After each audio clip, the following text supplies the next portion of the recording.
Olá pessoal, tudo bem? Meu nome é Samuel Dalelast, sou médico e esse é o nosso espaço aqui no YouTube para discutirmos temas relacionados à saúde, bem-estar e qualidade de vida. Sejam todos muito bem-vindos a mais um vídeo aqui no meu canal do YouTube, canal que tem como objetivo informar você sobre o universo da saúde preventiva, do gerenciamento do envelhecimento. E nesse momento a gente está fazendo aqui um tour para falar sobre assuntos um pouquinho velados, vamos dizer assim, onde os homens têm um pouco de vergonha de falar. Semana passada eu trouxe aqui um vídeo para falar sobre dois tipos de pênis, o pênis grower, o pênis shower, falando sobre a diferença de tamanho de um do outro e tal. E eu li os comentários trazidos abaixo desse vídeo, dei uma lida lá e vi que algumas pessoas comentaram sobre um assunto que realmente eu não sei porque é que eu ainda não fiz aqui para vocês. Para falar sobre uma doença que, de certa forma, ela é até comum no universo masculino, né, entre os homens, mas pouco falado e talvez o pouco acesso a esse conteúdo faça com que muitos homens tenham vergonha de ter o famoso pênis torto, ou a gente vai chamar aqui doença de Peyronie. Doença de Peyronie é o seguinte, ó, nem todo pênis torto está torto em decorrência da doença de Peyronie. Existem pênis tortos por nascença. A pessoa nasceu com pênis torto e está tudo certo. É uma variável, né, que não tem menor problema desde que não atrapalhe no ato sexual. O grande problema é esse, tá? Não importa a curvatura, se é para cima, se é para baixo, se é para os lados, desde que não atrapalhe na relação sexual. E a doença de Peyronie, ela é uma das causas de pênis torto, né? Claro que é a causa mais comum e que a gente vai falar aqui hoje para desmistificar um pouco sobre essa doença. A primeira vez que essa doença foi descrita foi no ano de 1743, olha só, muitos anos atrás, e foi descrita pela primeira vez por um médico francês chamado François Gigot de la Peyronie. Olha o francês, François Gigot de la Peyronie, o médico oficial do rei Luís XV. Foi o primeiro médico na história a descrever a tortuosidade, a doença que causa a tortuosidade do pênis, chamada de doença de Peyronie. Vamos entender um pouquinho mais sobre isso. Primeiro, sobre causas, problemas que isso pode levar e se existe algum tipo de tratamento. Só que para a gente entender sobre doença de Peyronie, a gente tem que entender um pouquinho sobre a anatomia do pênis, tá? Então, aqui a gente vai ter uma imagem muito mais bonita ao lado, que seria como se nós realmente cometêssemos aqui um crime de decepar o pênis no meio, cortou o pênis, e a gente vai estar então agora olhando dentro do pênis, na visão de frente, né? Você aí estaria olhando dentro do pênis. O pênis ele tem três estruturas que tomam conta da maior parte do corpo dele, que estão dispostas exatamente assim, ó, como eu botei aqui, ó. Em cima, lado a lado, os dois corpos cavernosos, que são as regiões, por que chama cavernosa? As regiões de vascularização, onde vasos sanguíneos se enchem de sangue para trazer aquele efeito de rigidez, né? Aquela textura de rigidez do pênis. E abaixo a gente tem aqui o corpo esponjoso, que é o corpo, uma esponja, que protege a uretra. Então a uretra, que é por onde o xixi sai, vai estar dentro desse corpo esponjoso. E aqui em cima, então, nós temos os corpos cavernosos. Eu vou tirar o corpo esponjoso daqui, porque nós vamos falar sobre os corpos cavernosos, tá? Que é o que importa para falar de doença de Peyronie, para falar de disfunção erétil e tudo isso. O que acontece? Os corpos cavernosos, eles têm uma cápsula que reveste eles aqui ao redor, dá para ver aqui nessa imagem também, que é chamado de túnica albugínea, tá? Que é um tecido elástico, fibroso, que reveste o corpo cavernoso. Dentro do corpo cavernoso, muitos vasos sanguíneos que, como eu disse, estão ali justamente para que no momento da ereção haja um relaxamento do vaso. Aí você vai falar assim, mas como assim? Vai relaxar? A ereção não é ficar duro? Mas espera aí. Vai relaxar o vaso sanguíneo, né? Ou seja, o vaso ele abre de tamanho, ele relaxa a sua parede para que entre muito mais sangue e esse sangue dentro do vaso sanguíneo é que vai trazer o efeito de rigidez para o pênis, ok? Então vamos lá. Agora que você entendeu como acontece a ereção, você vai entender a doença de Peyronie. Por quê? Justamente a doença de Peyronie está associada a pequenas fraturas dentro desses corpos cavernosos e aqui uma doença também de túnica albugínea, né? Porque essa túnica albugínea, ela é trabeculada, é uma estrutura extremamente maleável, mas ao mesmo tempo com uma rigidez para dar essa sustentação para os corpos cavernosos. Então, quando você tem ou um sexo muito violento, aquele sexo que realmente, o famoso sexo animal, né? Aquele sexo com muita agressividade, com penetração rápida, profunda, com muita agressividade, ou um sexo com um pênis que não esteja totalmente rígido, tá? E isso é até mais comum. Vamos lá. Quando existe penetração com um pênis que não esteja duro, rígido, pode acontecer pequenas fraturas nos corpos cavernosos aqui, nessa parte da túnica albugínea e corpo cavernoso, tá? Então essas pequenas fraturas que são totalmente assintomáticas, a pessoa não sente, ela está lá praticando o ato sexual, pode estar acontecendo de pequenas fraturas e a pessoa nem imagina que isso está acontecendo, tá? Ou às vezes não, às vezes vai ser algo muito sintomático. Por exemplo, vou dar um exemplo para vocês da posição no ato sexual que tem mais perigo de desenvolver uma fratura de pênis que pode levar a uma doença de Peyronie, tá? Que é a posição onde o homem fica por baixo. O homem fica por baixo, né, com o pênis virado para cima, tá? E a pessoa que está na posição superior, né, que está por cima, fazendo aquele movimento de encaixar no pênis, subir, descer, subir, descer. O que pode acontecer? Pode acontecer de, em algum determinado momento, subir demais, escapar o orifício aqui vaginal ou anal, né? Escapar e quando for sentar de novo, sentar fora do pênis. O pênis não entrou no orifício, portanto o pênis vai bater aonde? Na região ao redor, né? Na região pélvica e aí aquela sentada com força vai bater de frente com a glande, né? Com a cabeça do pênis, que é a glande, fazendo com que o corpo do pênis ele sofra um trauma, tá? Então, olha o que eu falei aqui. A gente tem duas situações. Tem a situação que eu acabei de descrever, que com certeza vai ser extremamente dolorosa para o homem, tá? Porque a pessoa vai estar sentando em cima do pênis, né? Entortando o pênis. E eu falei que a posição mais comum é onde o homem está por baixo. Porém, não é a única, né? O homem pode estar numa penetração em qualquer outro tipo de posição e o pênis escapar e realmente bater na parte pélvica, né? Isso pode acontecer em qualquer posição. Ou pode acontecer por um pênis que não está tão duro assim, tão rígido assim, né? E a penetração está acontecendo, mas por ele não estar com tanta rigidez, pequenos traumas estão acontecendo. Ou seja, está relacionado a ato sexual, tá?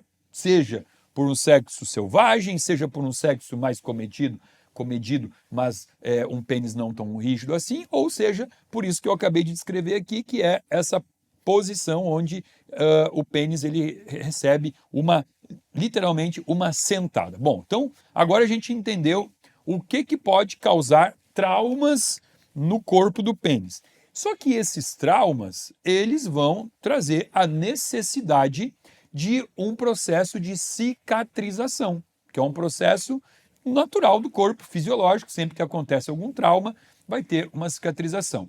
E essa cicatrização é que pode gerar uma placa de fibrose justamente na túnica albugínea, que é essa parte do lado de fora que recobre o corpo cavernoso, e essa fibrose, esse tecido fibroso, ele é um tecido que a gente chama de tecido inelástico. Então, o que significa inelástico? É um tecido não elástico. Então, assim, ó, vamos desenhar aqui, tá?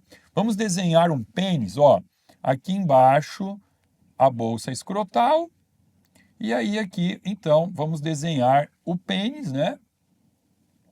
Aqui em cima, a região da glande, e aqui dentro nós temos, então, os dois corpos cavernosos, como eu mostrei para vocês, tá? E agora, então, eu tenho... Depois dá para dar um zoom aqui, né? Conseguindo. Aí eu tenho aqui uma fratura nessa região do pênis. E a partir de agora, então, eu tenho um tecido não elástico. O que vai acontecer? Quando o pênis ficar ereto por uma estação, alguma coisa assim, essa região aqui não vai conseguir crescer acompanhando essa região aqui. E então, inevitavelmente, esse pênis ele vai acabar fazendo com que haja... Vamos tirar o corpo cavernoso aqui de dentro. Vou voltar aqui, ó. Ó, esse pênis agora, ele vai começar a fazer um entortamento aqui, ó, entortou por conta dessa placa fibrosa que está no local da cicatrização do trauma ou dos traumas, ok? Tá? Então, é uma doença conhecida por um entortamento de um pênis que não nasceu torto, não nasceu curvado, né? Nasceu ou reto ou levemente curvado e ao longo da vida ele foi curvando mais, tá?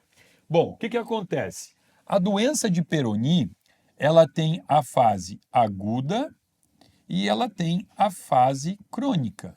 O que significa isso? A fase aguda é a fase em que eu tenho um processo inflamatório, regenerativo, cicatricial acontecendo aqui nessa placa fibrosa.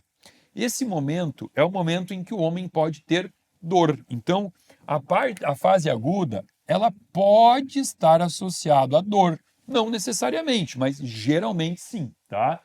E a fase crônica da doença de Peyronie é quando existe a calcificação dessa placa fibrosa aqui, tá? E a importância desse vídeo, ela está relacionada ao quanto isso pode ser comum entre os homens, né? Eu comecei o vídeo falando que não é nada raro. Isso acomete de 3 a 9% dos homens. Óbvio que é dos homens, né? Porque é uma doença de pênis. Samuel, por que 3 a 9%? Por que não é 3 ou 5 ou 9%?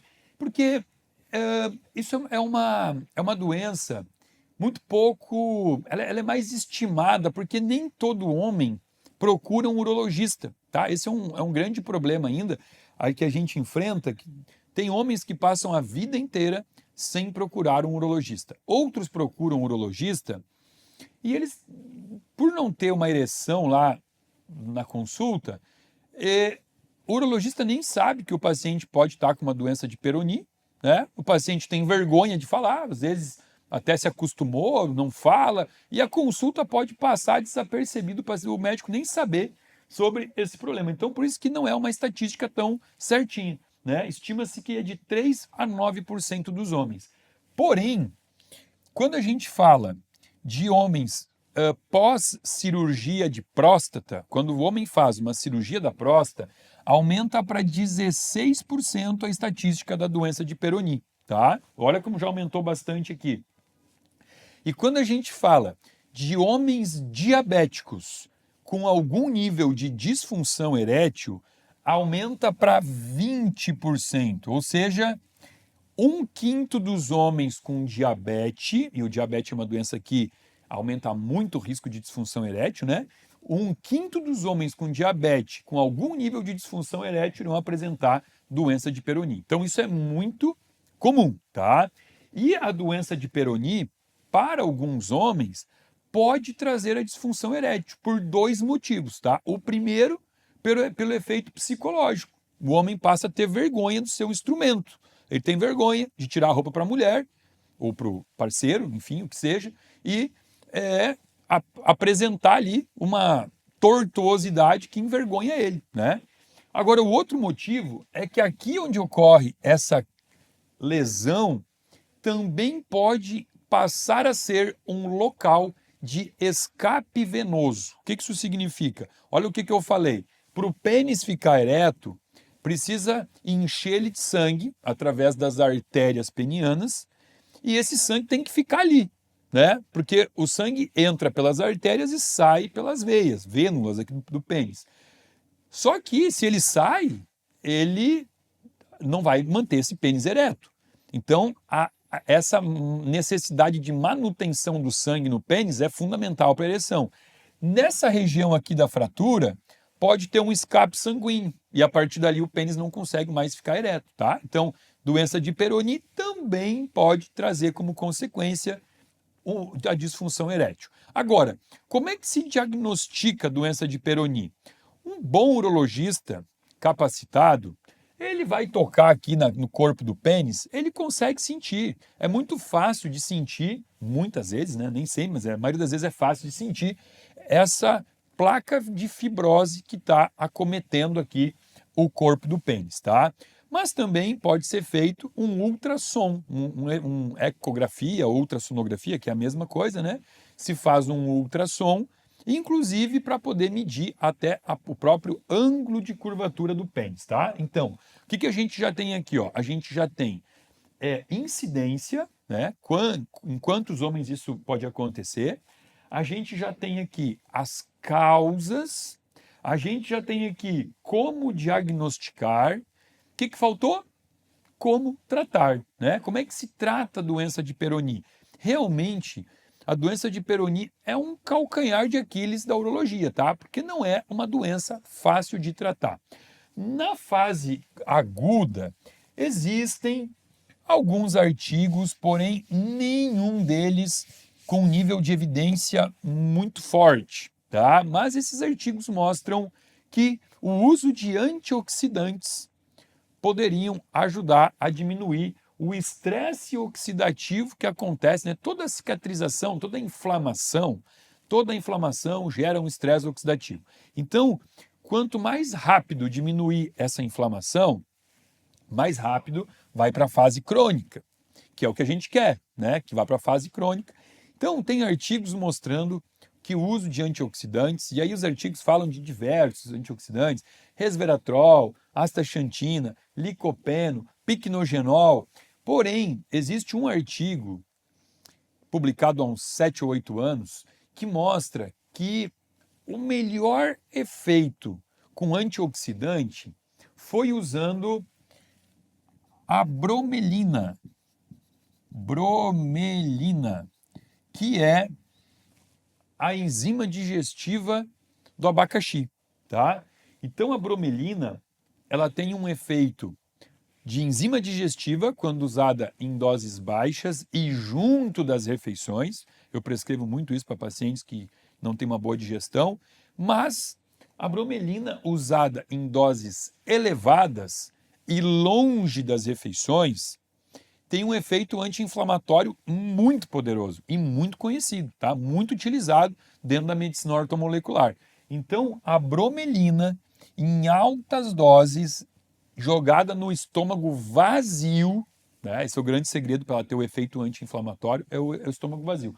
Talvez seja o melhor dos antioxidantes, anti-inflamatórios que podem ser utilizados na fase aguda, tá? Agora, já na fase crônica, aí já fica um pouco mais difícil, né? Porque a gente não tem como manusear, e nem é mais necessário manusear esse efeito inflamatório oxidante que está acontecendo na placa. E aí o que resta aqui na fase aguda, na fase crônica, desculpa, é basicamente a cirurgia, tá?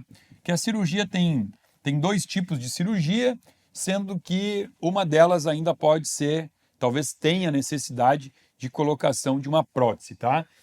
Uma cirurgia seria uma cirurgia que acabaria por encurtar um pouquinho o pênis, né?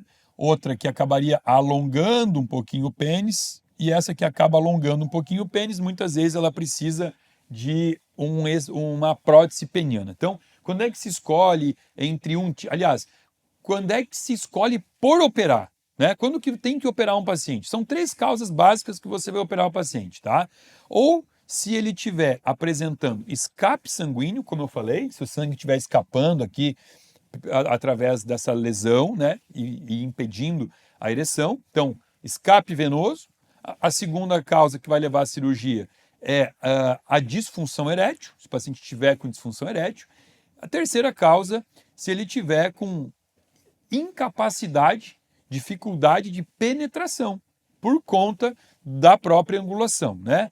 E também se tiver com dor, mas a dor na fase crônica não é tão comum, tá? A dor é muito mais comum na fase aguda, que pode ajudar, como eu disse, quando você prescreve para o paciente antioxidantes, anti-inflamatórios. Aliás, para dor aqui, também pode ajudar ondas eletrochoque, que chama, tá? Alguns choquezinhos. Calma, não é uma tortura para o pênis, são pequenos choques completamente toleráveis. E existe também um outro tratamento para dor, que é a vacuoterapia, né? Que é uma bomba a vácuo, que isso se compra inclusive até em sex shops, as lojas de sex shop. São bombas que são vendidas com o propósito de aumentar o pênis, o calibre do pênis, né? Mas que pode ser usado aqui para a questão da dor. Então, ó, dor, vacuoterapia, ondas de choque, uso de antioxidantes e anti-inflamatórios, tá?